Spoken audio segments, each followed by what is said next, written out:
All right, welcome back to another episode of Beyond the Sign, riveting episode. Yes. Coming up for you. We're in the heat of summer, and not just the heat outside, but life with children. But mostly the heat outside. Mostly the heat outside. It's a real interesting time of year where we're at a real interesting phase of life with the small kids. You don't want time to go any faster, but also you find yourself like, can't wait till school starts again. So you kind of have these mixed emotions. Yeah, when you get so many kids, it's like you make plans and then they just get ruined. All the time. The internal battle is insane. I just got back from vacation.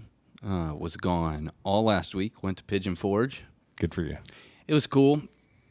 The cabin was cool. When my parents go up there, they stay at these like resort type places, and I didn't want to stay at the resort. Like, well, they stay in a cabin, but the cabin is inside of a resort, so there's like one management. There's like all the cabins kind of have the same. You know what you're gonna get. Is it like a loosely resort where they just put a bunch of cabins and like a pool in the middle of everybody and they call it a resort? Yeah, it's kind of like that, except like I've been there and the cabins are really nice and it is pricey. But I got this cabin up in the mountains because I was like, I just want regular cabin. And so we went up there and it was cool. It was nice, like off of Verbo.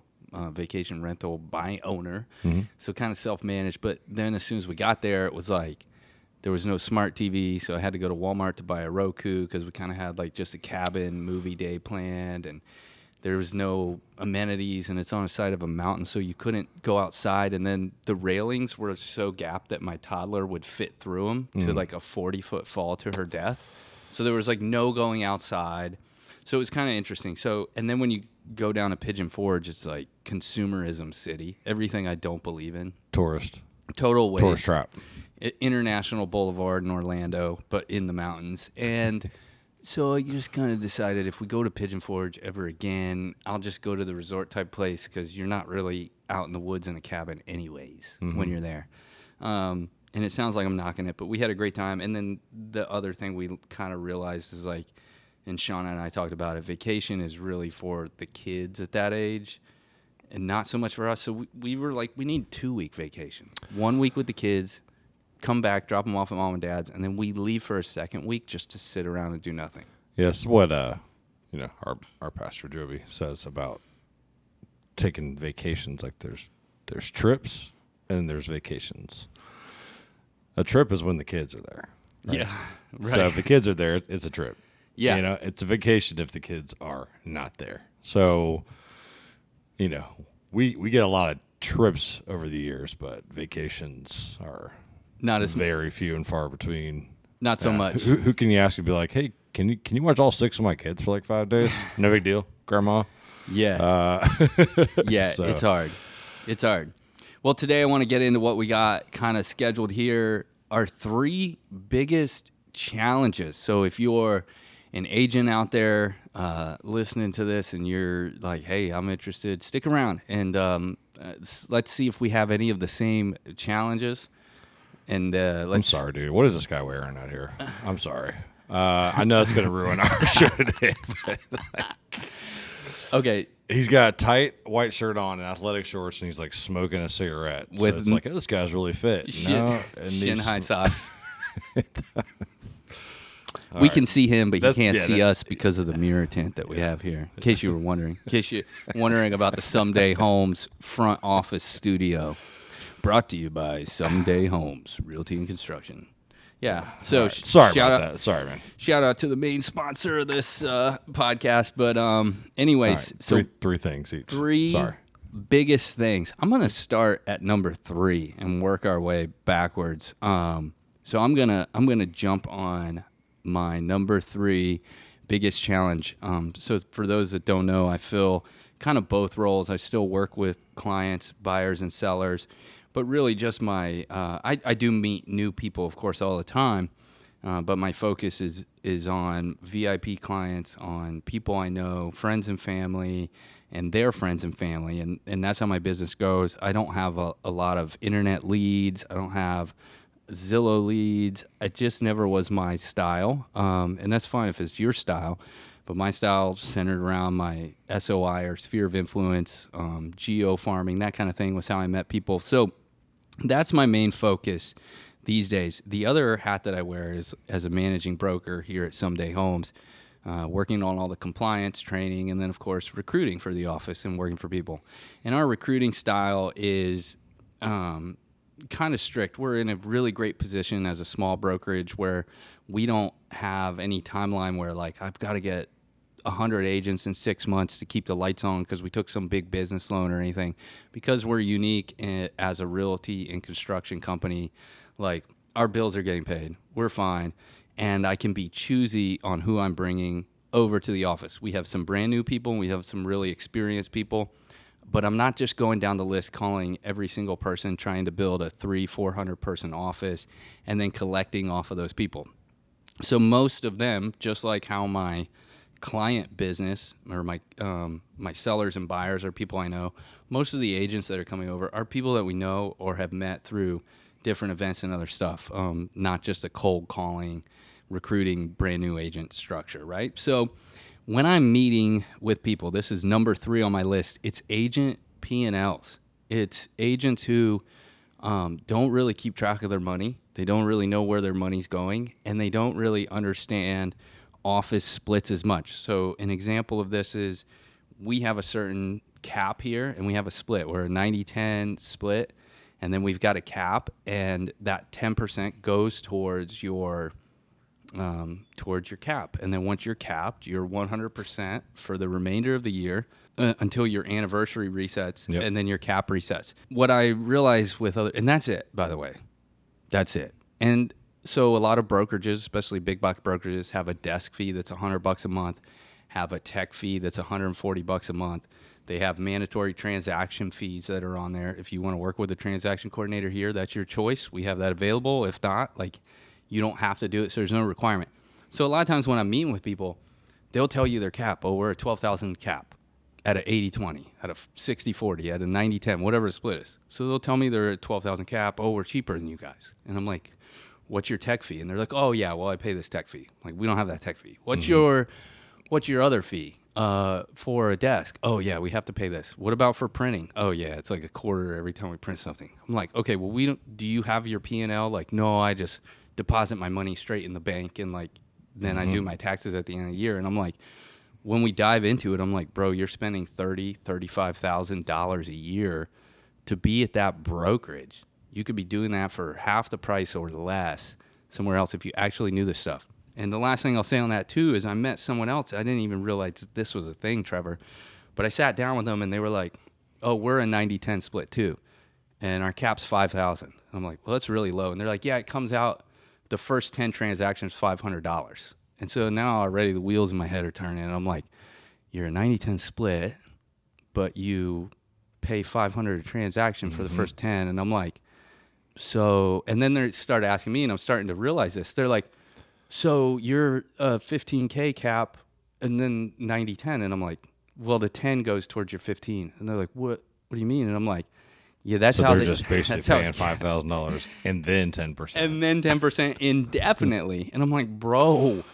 And like not even understanding that. So just breaking it down, and I think the challenge with that as I'm meeting them is breaking that down in a way that is like, I don't want to come across like, oh, we're the best, we're better, you could be doing more. But I have to, explain it to them, and nobody wants to hear that they're wasting money, right? Like, nobody wants to hear like, hey man, you've been wasting money for like 8 years. Did you know? Like, there's a higher chance of them then getting mad at me than getting mad at the. I think when we all come into this business, and maybe it's just kind of sales in general, you really have like the blinders over your eyes like this, because you're typically coming like I came from waiting tables, bartending, service industry, where I thought making $40,000 a year was like balling, and boy, was I wrong. But you move in for that, and now you're like, oh, now I'm in a banking job. I became a mortgage loan officer, and I'm making like 65, and you think that's all that there is because you never go outside of those 4 walls because it's all you've ever known. Yeah, comfortable. So, right. So they'll just let you keep those blinders on, keep making your 60 while they're stuff in their pockets, not really caring about how much money they're taking away from you. And then you kind of get outside of those walls, you get better at what you do. Then you start looking for, okay, who's actually looking out for me and who is actually disclosing everything about, my compensation and things like that. So you really get outside those four walls and realize, hey, there's actually a lot more money out here. I'm doing the same. I can keep doing the same thing, but make twice my income or whatever it may be. Now, if you're somebody that's not doing a lot of business, then maybe that $15,000 is a high number. Right. But that's not who you're looking for. Right. So the point is, if you're running your business and you're doing a lot of business, comes to where the cap actually makes sense. And why does it matter? It matters because now you can do less transactions, make the same amount of money, and spend more time with your family. Or also you can put things in like military discounts. You can do more events for your people, so you can actually give back more at that same level. I mean, that's how we use it a lot. Like, hey, yes, I do this for a job. I have to make money. And when you look at the money, everybody sees like the check amount and thinks like, oh, that's a lot of money. Yeah, that took 6 months to get to that point. This is kind of like a weird thing, but there's other people who you work with for months and then that never even comes to anything. And it's not that like the other deals that close owe you for that time, but at the same time, the amount of time that we put into this job is way more, even on vacation. Like Wednesday, I talked about getting the Roku. Wednesday was our day to like watch movies. I sat at the dining room table and worked from 9 a.m. to 7 p.m. Like, so it just doesn't go off. And still in that, there was someone I was working with for months, showing them houses. Every single house that we went to, oh, I don't like the fence. Oh, my relative said that's not a good location or something else. While we were... My auto mechanic says I shouldn't finance that. While we were in a cave, 400 steps below ground, they texted me, oh, I want to go to this house I think I like. And obviously I didn't get the text. So then once I texted them back and was like, hey, I'm on vacation, but when I get back, I'll go look at that. Then their response was, oh, sorry, when you didn't respond, we called the listing agent and wrote a contract on the house. So you're like, sweet. So it's stuff you deal with no matter what in this industry, but you work a ton and you deserve like to be compensated for the work you do. And then you've got the agent on the other side who it doesn't really bother to ask at all. I mean, I guess it's kind of how you feel about it, but it's like, hey, are you working with an agent? Yeah, it's crazy. Yeah, Nate's been working with us for the last 4 or 5 months, but he's on vacation right now, so he just needed... Like, the cool thing with the agent would have been like, hey, your client just came to me, and I've been working with them. They want some commission, but they don't do that. They're like, I can make double commission on this. Right. And I'm telling you, dual representation is such a slippery slope because you have people really, their first love is their seller. Let's just say because they're committed to that seller. Now a buyer comes along, I can see more commission coming my way.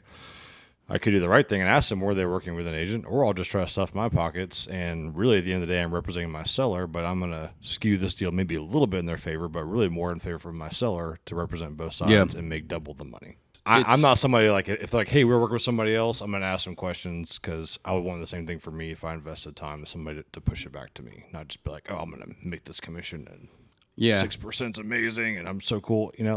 Dude, you're doing wrong by somebody else. The other, I don't know, loyalties and other things. You can say, but not only that, I have a whole office of people here. Part of what I was doing on Wednesday, working from 9 to 7, was coordinating with my agents here for inspections, final walkthroughs, closings, things that don't stop. But somebody should not bail on you because you went on vacation. Because I was in a cave with my family. I mean, and people could say, oh, well, you didn't do a good enough job of building rapport with them. Like, you could do everything for these folks. I mean, I had a guy I've been working with for 2 years recently that only came back to me because the agent was like, hey, he's looking with somebody else. You might want to give him a call. And I called him and was like, oh, yeah, I wasn't sure if you were still doing, like, you didn't even do 2 years.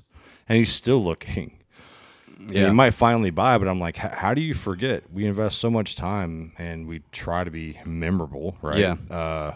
In some facet, which really you're going to call these big companies online and it's not going to be memorable. You're not going to know them from anybody else. And so what the big boxes do versus kind of us is more like the personal level versus the macro level, right? Yeah, absolutely. Well, so I don't know, man. Maybe we got off on a tangent there, but what's your number 3 on the lending side? the biggest challenge, I mean, I just alluded to it a little bit, but, you know, we all first started, not all of us, but a lot of us in this area, we worked in like big call centers, right?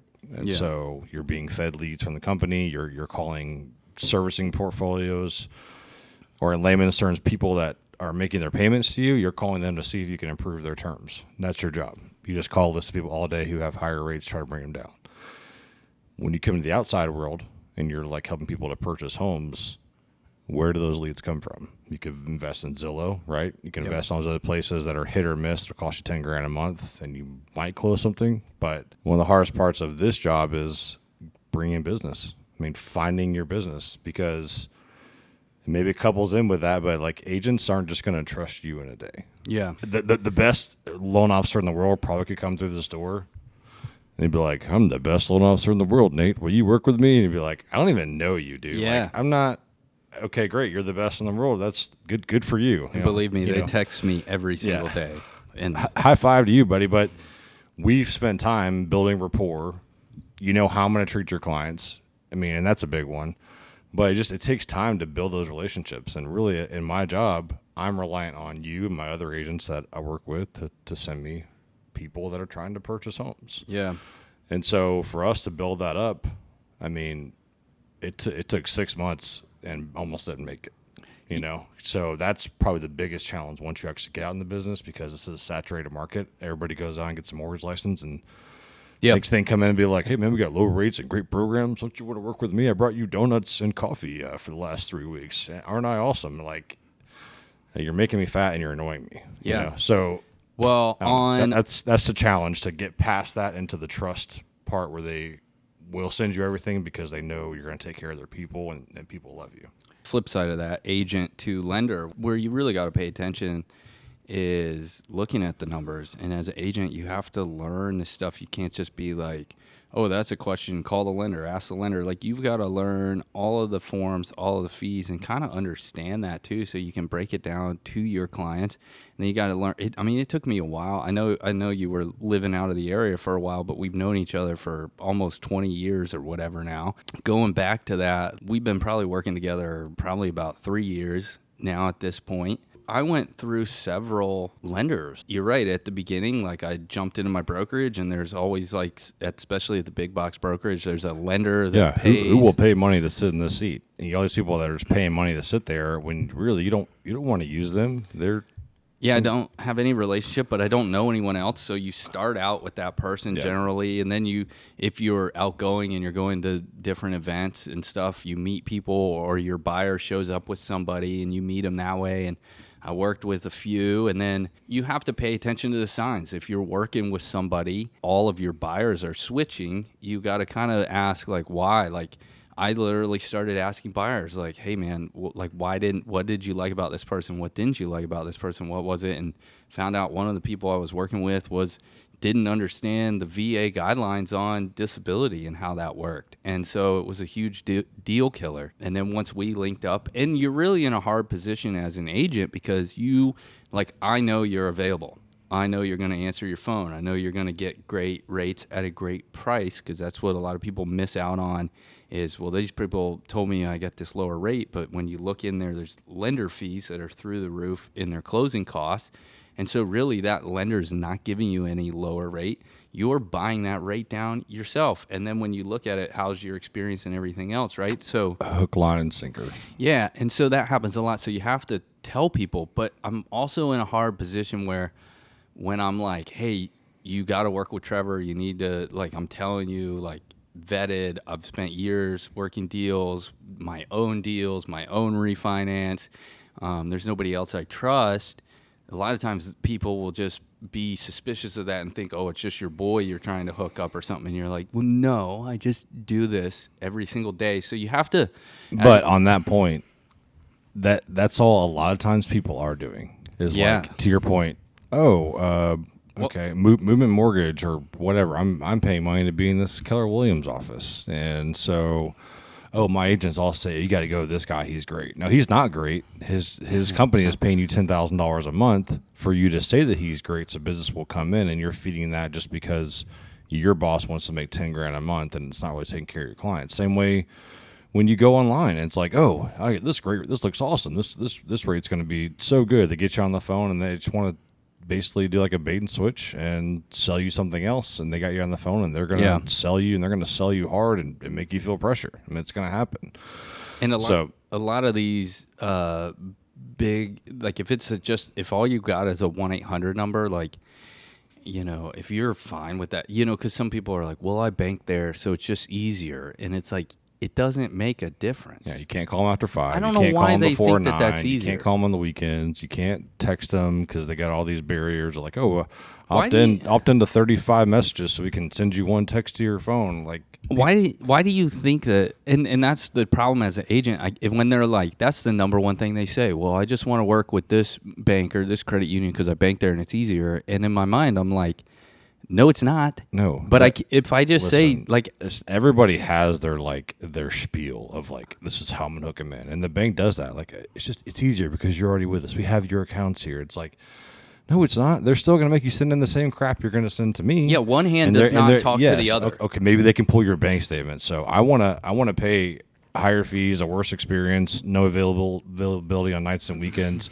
just so I don't have to send my bank statement in. Like, no, that's just not how it works. Yeah. And unfortunately, people just get so consumed online, the internet, they either believe everything or they doubt everything, and it's a really just hard sell sometimes. So when somebody like Nate is saying, hey, you should work with this guy because I've done a ton of transactions with him, I'm not paying Nate money, and Nate's not paying me money. We're here to help people, and that's really what we do, and we have a ton of experience in doing it with veterans.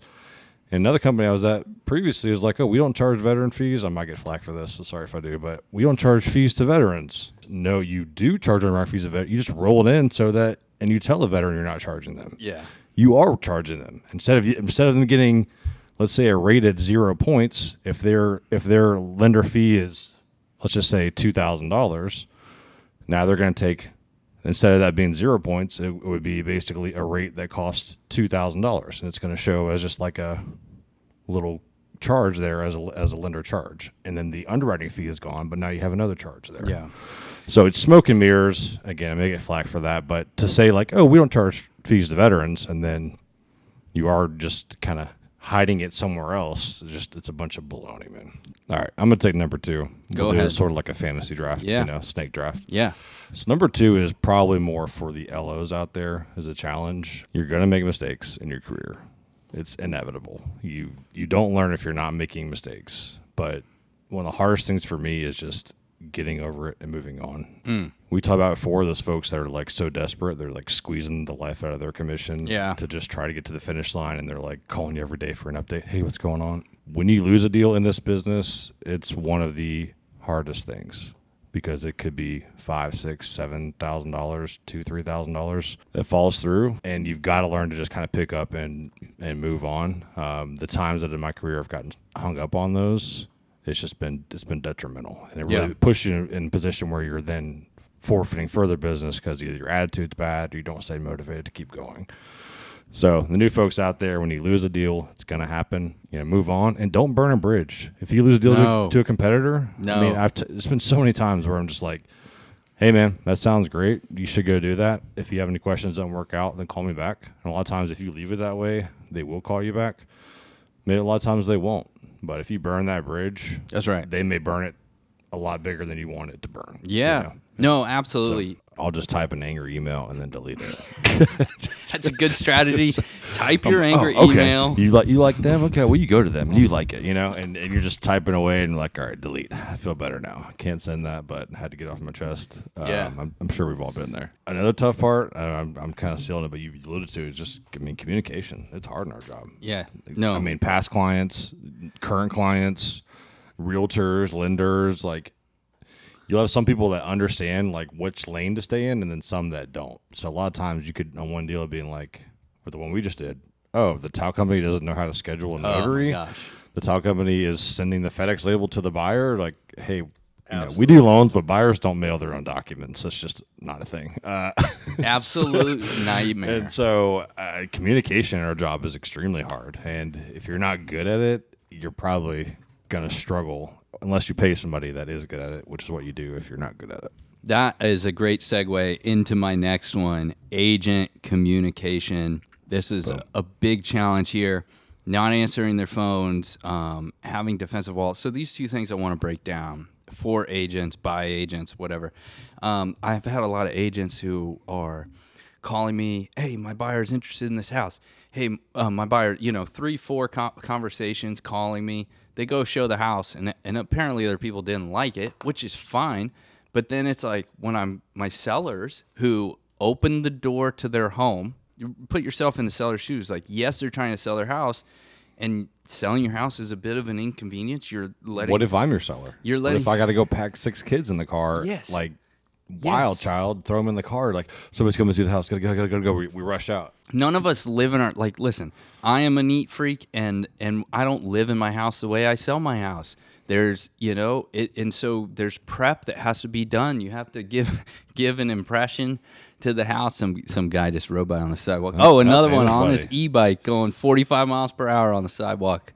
But so it is an inconvenience. I know they're trying to sell their house, so it comes with the territory. But after your buyer gets free reign of my seller's house, at least have the decency to answer the phone and be like, hey man, they didn't like the house.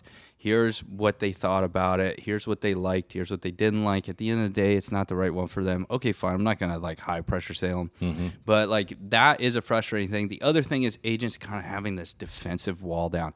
I work, and this one we'll get into like kind of some techniques to get that wall down a little bit. But it can feel that way. I get it. Like there's inspections and there's repair requests and there's appraisals. And not only do you have the initial negotiation, but then all throughout the process, there's all these little hurdles to get over. I tell my sellers and my buyers, like, listen, we're running a marathon here, whether that's preparing to list and getting it on the market and doing the showings, or if we're pulling up the map and we're driving around and we're writing offers and making decisions. The hurdles don't start till we go under contract. With buyers and sellers, agents, I try to my strategy is to bring that wall down. It's just to kind of try and make them laugh a little bit, get that defenses down. An example of that recently, I had this house, it's 100 years old. And of course, so there's going to be a million things on the inspection report, which one perspective is, yeah, it's 100 years old. What do you expect? But oftentimes buyers are kind of the mindset of it doesn't hurt to ask and what can I get for it? And so then when they go in and do their inspection, obviously it's a big inspection. They look at it and they send us this repair request that's like 3 pages long, which is just obscene. And The way I coach clients a lot is like, look, here's what we're looking for on our inspection report. When we go look at this house, we need to see everything we can see with our eyes. Is there cracked tile? Is the paint peeling? Is there like a damaged section of drywall or whatever? Sometimes inspectors' jobs, they want to justify their job, so they try to find more things that are wrong. So it looks like they might have done a better job. But the main part is like me and my client, we're not climbing around in the attic when it's 180 degrees up there. We're not going up on the roof. We're not doing infrared scan. Even if it we're was not 80, checking the water heater. We're not doing all that stuff at the showing. So that's what I try to train people. Like, your inspection is really for the surprises and the unknowns. If you think the paint is peeling on the 100-year-old house, then you factor that into your offer price. Once we're on anything you saw with your eyes, that's set in stone, in my opinion, kind of. Mm-hmm. But I had this repair request, so all I did when I called that agent, I could be all mad. This is ridiculous. You sent me everything on the list. This isn't realistic, blah, blah, blah, which is what a lot of agents do. But instead, as soon as she answered the phone, I said, hey, I just want to let you know, I sent earth movers over. They bulldozed the house. I've got my contractor and my engineer drawing up plans for a new one. As we speak, whatever you guys want, we'll build it. And she kind of laughed about that. And then it brought down that wall a little bit where, like, hey, listen, your buyer wants the house. My seller wants to sell the house. You and me are trying to meet in the middle and make this happen for everybody so it's win-win. Like, what do we really got to get done? What do they really need? What do they really want? And then we can have that discussion way easier. So that's my pro tip. I really think there's that wall down. Yeah, there's really no place of being defensive in this world when you're trying to communicate. The minute you get defensive, you're going to bring in kind of, I don't know, that tension to the communication between you and the other agent. Now, there have been times where you have to kind of be a little aggressive towards some people. Yeah. You'll have the folks that just got their license and they think they've been selling for 30 years and know everything. And you got to kind of set the straight, like, hey, this is not how it's done. This could have been a different conversation, but you kind of came at me like you knew everything, and you don't. I want to educate you on what it is. So I got another one of those this year we talked about. Yeah, and for me, like as a seasoned veteran in this, I do all that I can to educate my clients so they have understanding. Maybe I'll educate sometimes. People got to tell me to shut up. That's fine. No, that's cool. But an agent I work with out in Tampa, I mean, I met her when she just became an agent, and now she's done a ton of business. But along the way, I've educated her about down payment assistance. I've educated her about what debt-to-income ratio is and, you know, what kind of credit challenges and things that we need. So now that she's more equipped and she goes out to have those initial conversations, because a tough part about our job is the knowledge and the conversation piece of it. You know, you got to be able to talk the talk and know what you're talking about. Because if you don't, somebody's going to end up on the side of the road with their U-Haul, you know, wondering why they chose you to be their lender.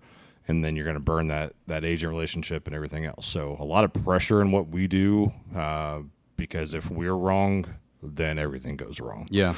You know, for us, and I spent years in the call center, so I know how to talk to people. I also have 6 kids, so I've been kind of forced to be a very patient person. And I'm not all the time. But and let me put note the communication piece of it from that standpoint is like, hey, you have somebody that has a decade in a call center and now even more outside experience. Like, I know he's going to take care of my people. I know he knows how to talk to them. Yeah. I'm not just sending it out to my nephew who just got his license and we're going to throw him a bone and, hey, man, check out this new interest rate I got. Want to do this? And it's just not the same. And somebody recently, you know, that I know that's close to me, went to somebody that was brand new because they were their friend, and it was a disaster. And I hope that he learns from that. But ooh, that's such a tough. I thought you said who. I'm like, oh, I'm not. No, telling you that. But you said who. That is a tough one because it's two-sided. One, people will go to a friend just because they want to help their friend out, and then others will avoid their friend because I don't want to do they're knowing their business. Or so whatever. Here's my thing: interview your friends. Take your friend. You should. The only people you should be doing business with are your friends, if you can. So if your friend has a business, and don't ask your friend for a discount. Like, help your friend out. That's not cool. Right? Whether they're a photographer. I know photographers that like, oh, man, can you hook it up? Let me get a free photo shoot so that I do. I know we're not supposed to do discounts. You said that. Don't do that. But I do 1122 discount for 1122ers. So no, we do. FYI. Anyways, but yes, I know what you're saying, though. Don't say, hey, Nate, will you sell my house for like, I don't know, like $100? No, I literally had somebody ask me to help them buy a house and then give my commission for their closing costs. So you make nothing, and they get all. No, they wanted me to work for absolutely free. I'm not kidding. I was blown away. I just was like, it's not my policy to work for free. What do you do for your job? Will you just do that for free? For me, up to the same dollar value? Yeah, you own a restaurant. I just want to come eat free at your restaurant. I'm going to eat free for the next 5 years. You have a bar? Can I just like get all the drinks I want and not pay you? Oh, flower shop? Hey, listen, we got a wedding. I know you charge $6,000 for weddings, but since you own a flower shop and you're my friend, can you do it for free? It's asinine. Absolutely clinically insane. And then if you say no, it's like, I thought we were better. I'm like, all right, well, then, now I see the value of our friendship. Exactly. $0 to you. Trevor, shout out here, because even last week while I was gone, literally I was driving down through the mountains. My toddler was screaming at me, kicking the back of my chair in the mountains there on I-40, and a deal's falling apart. And I'm like, yo, Trevor, I need your help. Or that title company we worked with was an absolute nightmare.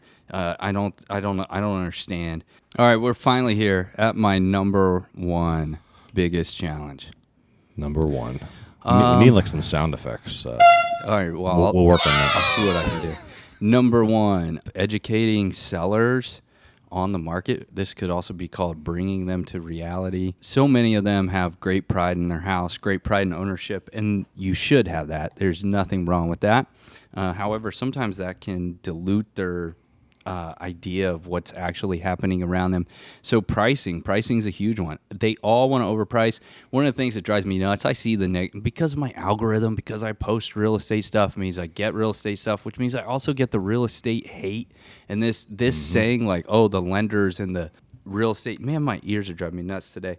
Yours are only one side's working. Yeah. Mine are like popping out and sound like a tunnel. The gatekeepers, they call us, oh, they're gatekeepers. Realtors are the reason the price is. Listen, I beg people to bring their prices down.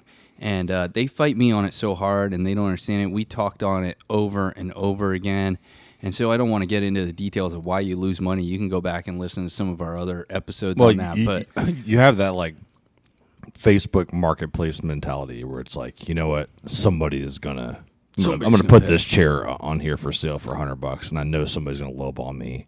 And so if I can sell it for $70, then I'll be happy. And what they don't realize, like we don't live in, the suburbs of Ohio or Illinois or small town where they're not building anymore. Like they're building 10,000 houses a day here in Jacksonville. So like you have a nice house, but there's also brand new ones available. And to somebody driving to NAS or Mayport or at the beaches or downtown, Jacksonville's a big circle. So they're not so picky on where they got to be. Most people are kind of they could have 15 minutes their commute and find a new build with all the incentives paid for, probably cheaper than your house. Yeah, and people are feeling the price. They're feeling the interest rates. So, like, it is harder to sell your house. And seasonality matters. And if your neighbor got their house on the market in January and could afford to sit for 3 months and then do it, lower the price or something, maybe in the spring market's faster. And so, basically, you've really got to be in. The biggest thing is,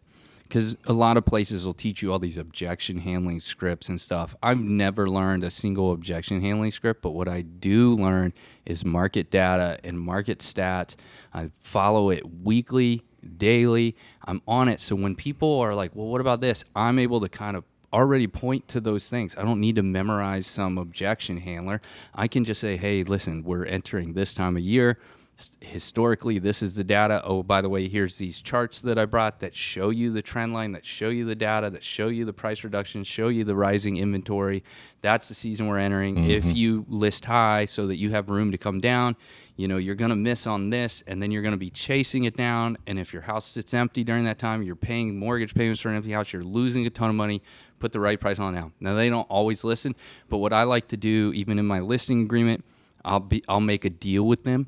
Okay, here's what we're going to do. And I tell them this at the beginning. I'm here to bring you the data, and I'm here to give you this stuff. I don't want to take overpriced listings. I don't want my stats to look bad, like, oh, his houses take forever to sell. But at the same time, I'm giving you the data. You pick the price on the house. If it's, as long as it's not grossly, like I'm not taking a $50,000, $100,000 overpriced. Yeah. But like as long as it's not grossly overpriced, go ahead, run that price. But just so you know, I gave you all this data, and then in additional terms, I'll write in 2 weeks. If we have 10 showings and we don't get an offer, or we don't even get to 10 showings, we know that we're priced too high, and we're going to reevaluate the price and drop it to lower, or depending on how that conversation is going, drop it to this number that I already told you needs to be. So you've got to kind of position yourself that way, because if you just kind of take whatever price they want and you don't give them the data and you don't give them the stuff, they're going to think you were the one that was wrong and you're the reason why. And you've got a position to let them understand, like, I gave you everything possible. So, Yeah, I would say if you don't think the agent is going to get you the best price for the house, then don't hire them. Yeah. And really, if you've got that point, it's fine to play hardball at your dollar amount that you think the house is worth, that you want to get for it. And I think that's better than having to do 5 price drops to get to that point. Yeah. A lot of people, again, the Facebook marketplace analogy of like, oh, I'm going to put this up, I really only want $70 for it, but I'm going to list it at $100. Yeah. And maybe I'll get $100 for it. Okay. Or maybe it'll take me 6 months to get down to what I wanted. Now I'm actually getting less for the home. I have to get concessions because I'm so desperate to get this house moved out of the way when I could have listed at the right place before and just played hardball. If an agent sees that the value, the house is priced right, they're going to tell their client, we talked about this in previous episodes, they're going to tell their client, hey, this is priced right. Yeah. This is the right deal. Okay, we're probably not going to get much wiggle room on this. So they probably end up asking you for less. When they say, oh, it's overpriced, well, their price is probably about $20,000. So I'm going to ask for $15,000 closing costs. We're going to come in $15,000, less than the price. And now I've lost even more money from this, but I don't want to wait for somebody else to come along, so I'm going to take it. Yeah. It's just it's a whole mental game, and I think trusting the professional is really the message here. If you're going to hire them and pay the money that you're paying them, then trust they know what they're doing and let them do their job. And I get it. It comes with experience. The other side of that, too, is our industry, a lot of it is very intangible, meaning you can't see it. If you pay somebody to build a deck, you see the deck get built. If you pay somebody to paint your house, you see your house get painted. A lot of what we do is behind the scenes, so the intangible. And on the sell side, people think, oh, they hired a photographer, they put a sign in the yard, and then they put it in the MLS, and those are the three things. So to kind of show that, we've built this thing called 90 Ways That We Serve You. This is 11 pages long. It's a huge list, and I look at this list, and when I sit down with sellers, I go through this list with them. The interesting thing is, it starts with analyzing recent sales, pending sales, and comments. So that's stuff before I even sat down with you. I was doing work. I worked on your CMA. I started working with trusted vendors. Like one thing with our title companies we can do, we can even send, we don't have to wait till it goes under contract to start title work. We have such a relationship like, hey, I'm marketing this house coming up soon. Start working on the title, have stuff ready. That way, if there's any liens or anything that was unknown, foreseen, we're catching it before the buyers catch it later in the inspection, which could potentially jeopardize your deal, right? And it's not even until we get to page 8 that we get to the point where we're reviewing offers and executing a contract. And then from that point, there's a whole list of stuff that gets done during the transaction phase. So this is a tool I use to help educate. And we have one on the buy side too, to kind of show like, hey, these are all the things we're doing behind. Like when you don't see me, I'm still here at the office working on your behalf, working for your transaction. Oh, I thought all you guys did is put a sign in the yard. So, wow, it's like 89 more things than I thought you did. No, yeah, there you go. That's it. And I have that. If you want the link to that, shoot me a message. Let me know, and I'll share it with you. Yeah, I mean, and one last thing I'll add. It's not really like a challenge, but what do you get with somebody that has seen a thing or two and been through some challenging times? You get experience, and experience not just a number. It's kind of like what kind of challenges have you faced? Because if you go, let's just say in this case, you go with the online lender, let's just say Veterans United. They're not the VA. I always got to say that. They're not the VA. All the vets out there, if you're going to Veterans United, it's not the VA. It's just a lender with veterans in their name, which should be outlawed, but that's another conversation. Anyways, but you go there and let's say something goes wrong. Okay, you got an inexperienced LO that may just say, well, I'm working in this call center. I'll just answer the next phone call that comes through here. Sorry, Mr. Customer, there might have been a solution there, but I don't really know what it is, and I'm going to make something up that just sounds like we can't qualify you. Now that buyer's discouraged, and they run along, and maybe they just keep renting, or they don't buy a house because they're like, oh, I can't do it because this person that has no experience said I can't. And God forbid that they're, again, in the U-Haul on the side of the road. So with someone that's more experienced, like, hey, here's solution A, B, C, and D. You may not like this, but this can be just a temporary solution, whatever it may be. So one experience I can think of is just a guy had some extra money. We were able to use that as some income that helped him to qualify. Another one was a veteran we talked about that had eligibility. He's like 80-something years old and didn't know it. So there's just, again, it's going the extra mile, not just veterans, but you work with somebody that has more experience because like if things get in a pickle, that I've got the best chance of getting this closed versus working with somebody that may just throw the towel in and move on to the next phone call because they have a surplus of leads, where we're working every deal because it matters for our families. Yeah. Well, and that covers a lot too. And on the lending side, I've seen it go both ways. I mean, any company is coming up with software that helps automate systems that they have in place, little checklists and stuff. But those automations, a lot of times stuff can get kicked back that shouldn't get kicked back. And if you got somebody, this is one particular that I run into, Quite often, or it gets kicked up to the VA and it gets kicked back by their automated system or something. One of them is that have seen before, VA funding fee, right? Like, and so if you have a 10% disability, then you don't pay the VA funding fee. But I've literally ran into LOs before that are like, nope, they got to be 100%. And when I've argued with them, they're like, dude, I put it in the system and it kicked it back. And I'm like, well, you don't know the guidelines, because the guidelines are this. So that's your job then to override that automated system. And it seems silly to be like, oh, that wouldn't happen. Like, but it does with people that just don't know, unfortunately, what they're doing. And because they sold you, because they sent you a mailer that said that their rate's 2% lower than everybody else. Yeah. You called and here you are. So, I don't know. There's so much information out there, misinformation. This market is so saturated. Yeah. It's really tough. But I think with us, you know what you're going to get. And anybody that you talk to, our past clients, they're probably all going to say the same thing. Pay attention to detail, knew what they were doing, communicated great, really felt confident in the process. And it's like, if you're going to battle with somebody or you're pinned down, do you want like Denzel Equalizer, or do you want the dude from the new Odyssey movie fighting for you? So I went there. Sorry. But that's what I'm saying. Like, you want somebody that's really going to get in the trenches with you and be able to fight out of it, not just somebody that doesn't know what they're doing. Anyways. Lady boy.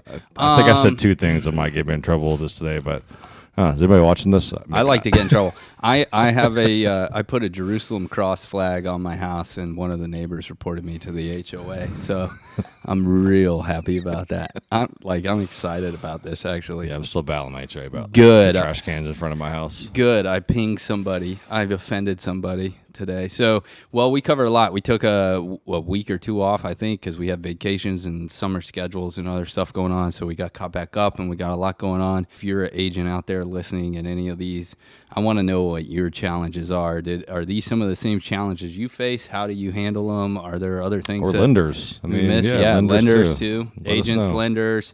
Anything that you were like, man, yeah, that struck a chord with me. I've had an experience like that. Let us know. We'd love to hear from you and share more experiences. But that's it for Beyond the Sign this week. We'll be back in 2 weeks.